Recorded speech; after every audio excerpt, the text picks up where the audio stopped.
Hi, welcome back to the build. This is part 2 of the F-35B. Fantastic, I'm really loving this one. I'm putting other things off just to continue doing this actually. So if you look at the last video, I'll put a link in the description. It shows fitting this bit into the lower half of the fuselage, and I was a little bit concerned about being able to mask all around these edges, because all the edges are white, like a rim of white around them all. But really masking them isn't a big problem, because the covers, I'll just show you one of the covers fitted, if I get it the right way around. The cover goes like that, and they'll fit really well. So what I'll do, when it comes to the time of painting this part of the fuselage, I'll just put the covers on and then paint, and then take the cover off and do the next bit, and it should be okay. I think it'll mask. The self-masking, if you like. There's lots of bits you glue to the backs of these covers, so I have to be careful not to do that before I paint the bottom of the fuselage.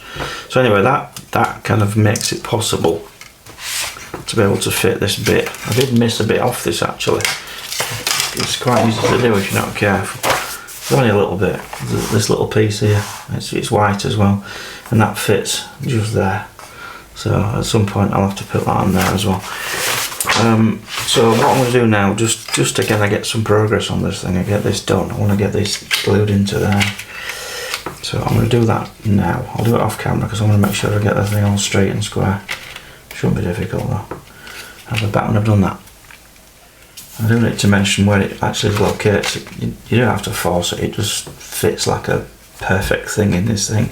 There's these little dots here, and a couple of dots there, and on these frames here. And you just do that and it fits. And there were some little brackets at the back that kind of connected into those little pieces there, but when we're painting this bottom half of the fuselage, or this weapons bay, I didn't like it the first time I did it, so I had to I stripped it, and I ended up breaking these pieces off. They don't really do a right lot, so it's not a problem, but yeah, I think I'm quite comfortable to glue that in there now. I'm not going to put too much glue on it, I'm just going to glue it in these little pieces here, and then we'll see how it goes. Maybe a little bit in there as well. Okay, weapons base now glued in. So the next bit it suggests you do, it's not a suggestion, you've got to do it. It does actually talk about fitting the engine compartment at the back, but I'm not going to do that just yet because you don't have to. You have to fit this, which is it forms the bottom of the undercarriage when you put that in there, like so. Basically the undercarriage bay is there, so I need to paint all the little detail parts in there, very similar to this. So a few black lines, some yellow bits, and blah blah blah. And then you have to assemble these parts on top here, on top of this area here. Now some of it you'll see it through these little holes, but once the top of the fuselage is on, you can't see any of it at all, and I don't understand why it's gone into so much trouble to fit these parts and paint them certain colours and things, but I'll do it anyway, just in case, but I really don't know why. But I'll be back when I've worked out how to do those bits, or why I need to do those bits. And I need to make sure that I don't actually need to fit the engine bay before I do this. I don't think I do, but I'll check it. Right, this is the engine part I was talking about. It fits just in there, just in these little lugs here. Again, just fits perfect. So it goes like that, which has got nothing to do with this bit at all. So I'm pretty confident I could fit that as well, but I might just get this built, this bit completely finished, and follow the instructions, which isn't like me. So, and then we'll move on to this part, which is going to be a nice piece to work on. There's a lot of work in this bit. Okay, this is basically the bay that I need to paint. All these little straps here are all yellow, each one of them. There's no way around it. You've just got to paint them with a brush.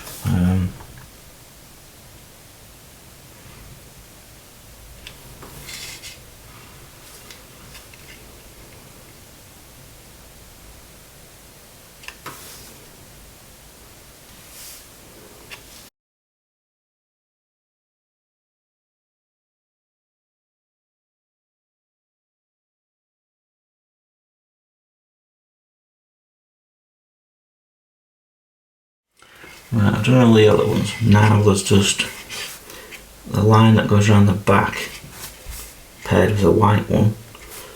One of them's black. It's even more fun to paint, isn't it, that? Hey, okay, I'll give it a go, but yeah, it's not easy to do this at all without getting paint on one of them.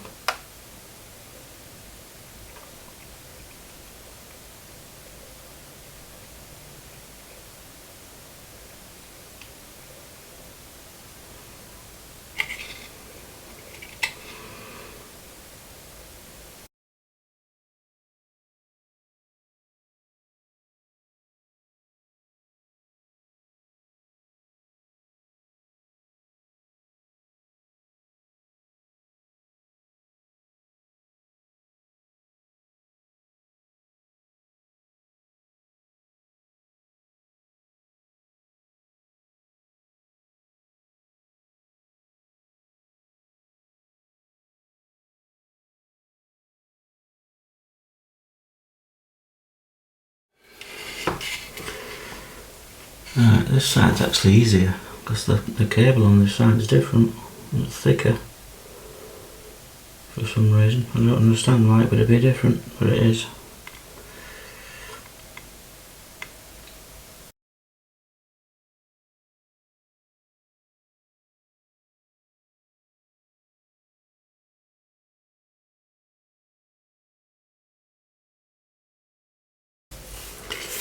Right, so black line's painted. I'm going to let that dry and I'll go back in and touch up bits of white. Back in a minute. Right, these lines here, it shows them to be silver, but to be fair, silver doesn't show very much on this, so I'm doing them with pencil lead.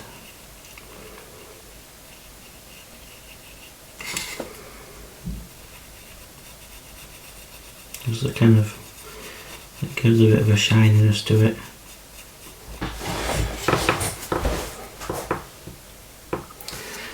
I find this the Vallejo white matches Tamiya's LP flat white really well, so I can go in and touch up.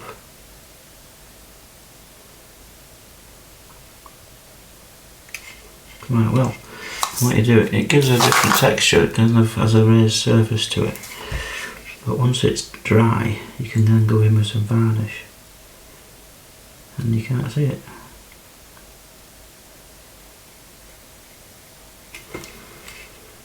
And you get a nice crisp line then.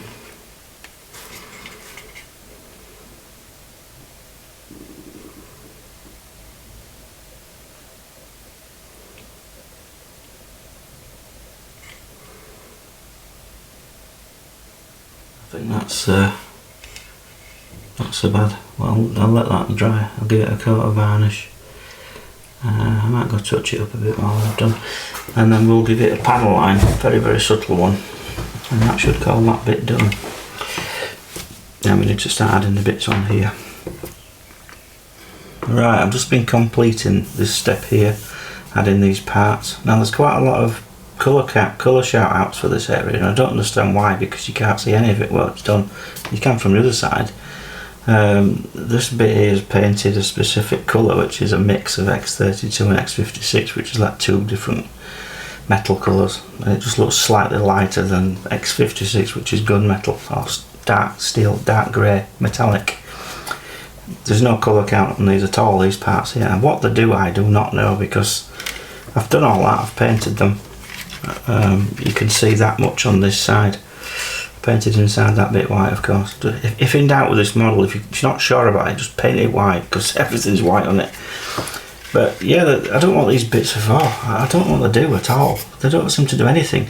And that bit's got a function, but you can't see this side of it at all when it's in place. I'll show you what I mean when you put the top on. And I've painted it just because I thought, as I throwing me a curveball here, is there some reason why you need to do this? And just in case I've done it, but it's gone. I mean, you can't see it down there. You certainly can't see it from any other direction. The only bit you can see is that. So if I was going to do it again, I wouldn't bother painting this at all, apart from the other end and inside the frame of it, because you can just see a little bit if you squint inside the frame, but it's very subtle, very, very subtle. So it's a lot of work for I don't know what, and what they do I don't know, because there's nothing there at all. They don't even connect to this, as far as I can tell. So anyway, that bit's done, which is good to get that bit out of the way. So we're moving on to the engine now, which is, it showed this bit in this part here at an earlier stage actually, but it doesn't really matter which stage you do it at. So this is the engine part here, which comprises of this bit, which I've already painted white. You've got these 3 pieces, no 4 pieces should I say, and then you've got a ring that holds those in place, a little bit of detail which tucks in the back, and these 2 side bits. And these 2 side bits have got lots of colours on, and decals, which is even more cool, isn't it? So yeah, we've got these 4 pieces that form a circle. You just drop them into these little registers. They're all the same piece, they're all the same shape. So you drop them in to there, like that. Oops. They'll fit effortlessly. And then there's this like keeper ring that goes around, if you like.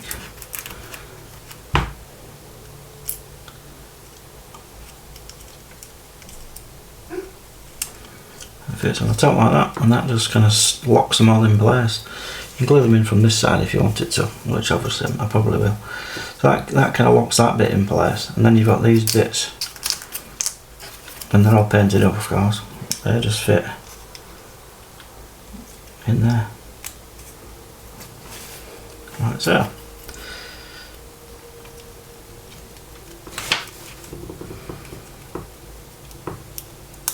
There we go. And then you've got this little piece, got an arrow on the top, and there's slots in there like that. That needs painting up as well, it's got 3 colours on it I think. And that forms that piece then, and then that bit as a full assembly. This is upside down. Try and do it without it falling apart.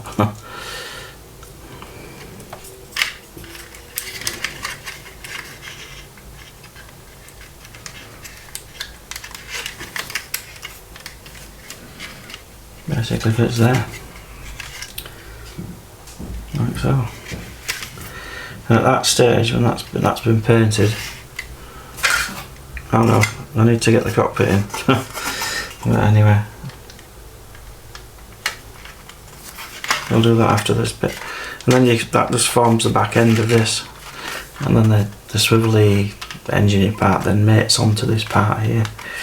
So yeah, it's coming together now. So what I'll do next, I'm going to get all these bits deckled up and painted up, and I'll assemble it. So I shall be back. Right, okay, I've painted up these parts here. That's silver back there, and that's supposed to be metallic grey. I've painted them normal grey because painting metallic with a brush, I don't like doing it. So what I'll do, I'll make them. I've got a plan to make them look more metallic-y. I don't think you're going to see much of this really, but I'll sort that out. But I'm doing the decals, and what I recommend strongly when you do these sort of decals where there's 2 decals touching each other, that one goes on that side, do one at a time, let it dry completely, then do the other one, because if you try and put that one on and manipulate that one into place, you'll end up moving that one and it'll just end up in a bit of a nightmare. So as with all decals, especially Tamiya decals, just put them on, get them in the right place, put some softer and just leave them alone, because they'll cause you a world of pain if you try and manipulate them and move them all the time. Okay, the decals are on. I'm giving it a coat of flat varnish as well, no, semi-gloss actually, on both of them. Still quite a bit of doing to those, because the decals, the Tamiya decals, and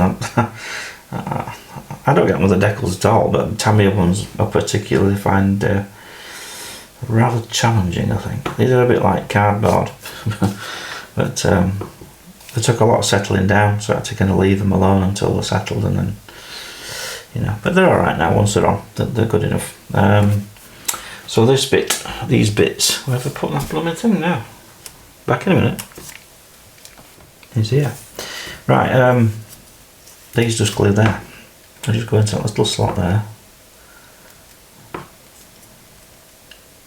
Wrong way up. No, it can't be wrong way up, then I go one way. There we go, they go like that. So the one fits there, and the other one on the other side. So I'm just going to glue those in place. What I've started doing recently, I don't use a lot of glue, I don't use a lot of extra thin anymore. I do, but on this particular kit I find I rather like super glue, because it kind of, you don't get any oozing going on, and I don't know, it's pretty instant and it works a treat. So, and I just tack it in places like that, because it fits so well, you don't have to kind of press it into place and hold it and stuff like that. So that's that one in place, and it sticks to paint quite well. You know, I'm not concerned that there's any paint there. I know people say, oh, you should clean paint away, it won't stick. You know, alright, but it does. I've done a few kits like this now. So just wipe it off and jobs are good. It's not like it has to be structurally strong, it's not a bridge, is it? It's a model. So that's good. That'll hold nicely on that. So the next job is to get the these things in place. I've just painted those as flat aluminium, and I've just given them a very healthy dose of panel liner. I'm letting that dry, so I can't put those in till they're dry. Back in a bit. Okay, there they are. Dried them off with the hairdryer, just to speed things up a little bit. So these need to go into place. So they just drop into those little slots as I showed earlier. Absolutely perfect. Well, they are when they're not on camera. There we go. Alright.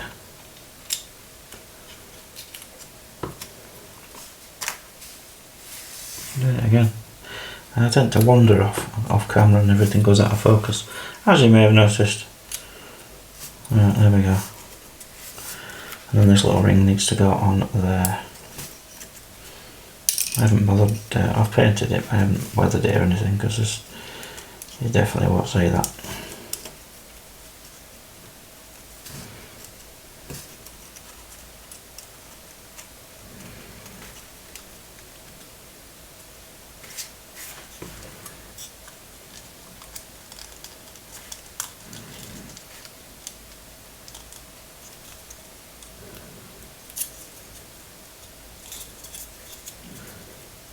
There we go, that's in place. Got a snug fit now. It's not in yet.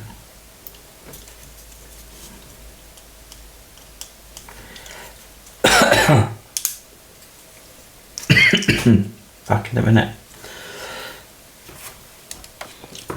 There we go, it's fitted now. I had to get closer to me first to see what I was doing, so I couldn't do that on camera, it had just gone to a blurry mess. So that bit's done, apart from this little gizmo needs painting, which goes into there like that. Which I will do off camera because it's boring to paint it. It's just 3 different colours, but I'll do that. But this bit at this moment could go in here. I'll zoom you out again. Oops. Yeah, it goes there like that. But before I fit that bit, I want to make sure everything's the relevant colour around here, because I don't want to have to mask it all later. So just put this together. You've got to check the colours. It's all the edgy bits are different colours to the main body.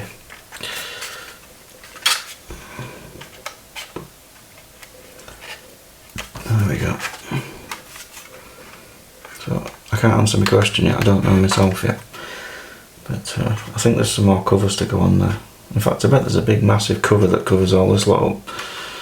Again, it's got my painting stuff that's completely pointless, but we shall see. Right, I'll be back in a bit. Right, okay, just this little piece here, this part here is painted LP12, which is IJN grey. Then it's got some sort of Curie Arsenal, whatever.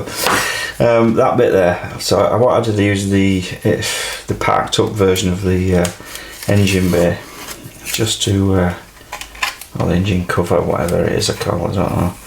Just to mask off the white bit, and I had to use a bit of tape on the inside edge just to do it. So I'm hoping it's worked. Yeah, it has. So just that little bit I needed masking.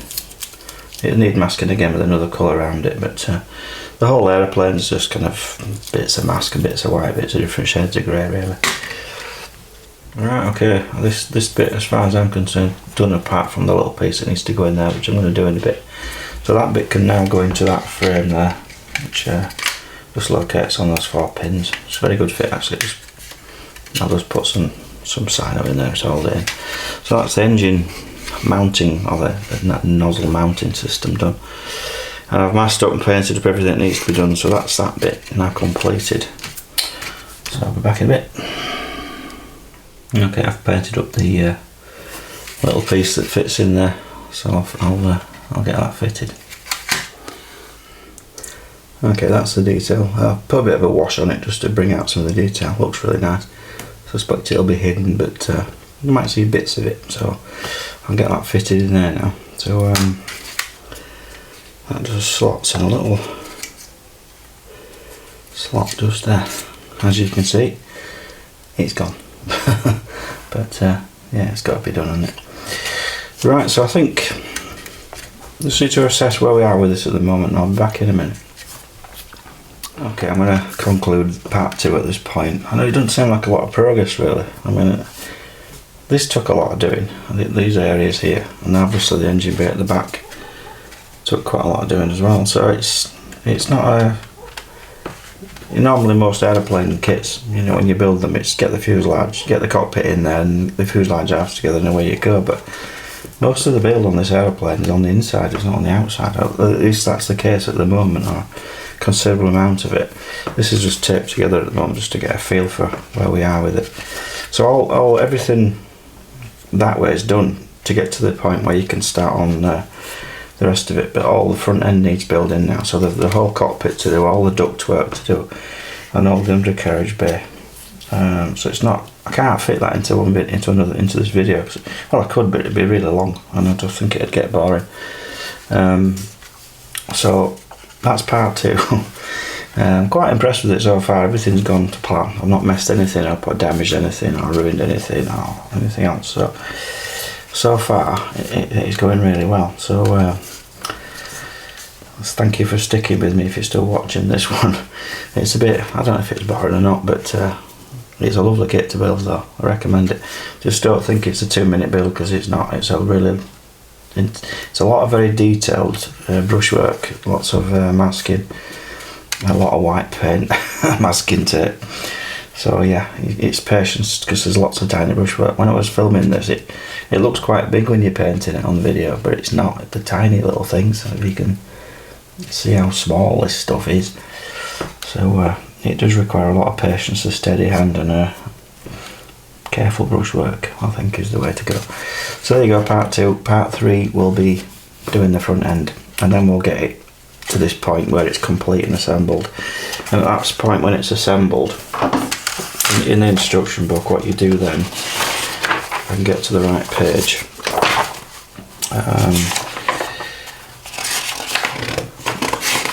you start choosing what version you're going to do, parked, short takeoff or vertical landing. And I'm doing the vertical landing one. So you actually do join the 2 halves together, and then you put, even that bit, you've got to be careful when you fit these things, because they've got to go on, but they're different when you've got a parked version as the other ones. So yeah, you then jump to page 43 if I recall, which is vertical landing, and then you start adding all the bits on, which is basically the engine at the back. Loads of complicated stuff going on there. Say complicated, a lot of painting to go on there, because you've got to detail all this stuff, which is going to be really nice to do. Well, I say nice if you like doing that sort of thing. So then it's assembling all the engine bays and stuff. But I think it looks like you build the engine as a complete modular unit and plug it in. So which means you can then paint the rest of the model. And then it's undercarriage doors and stuff like that. Undercarriage doors. I've got some aftermarket parts for that, with some like a iridescent sort of material in there to give it a nice look. Again, that little bit there is going to take quite a lot building, just that little bit. In fact, all of it does. So it's a complex kit, it really is. So I apologise it's going to be split into many parts, but that's the only way I can do this really without glossing over it, if you like. It'll certainly give you an idea of what it's like to build, that's for sure. So alright, see you on part 3.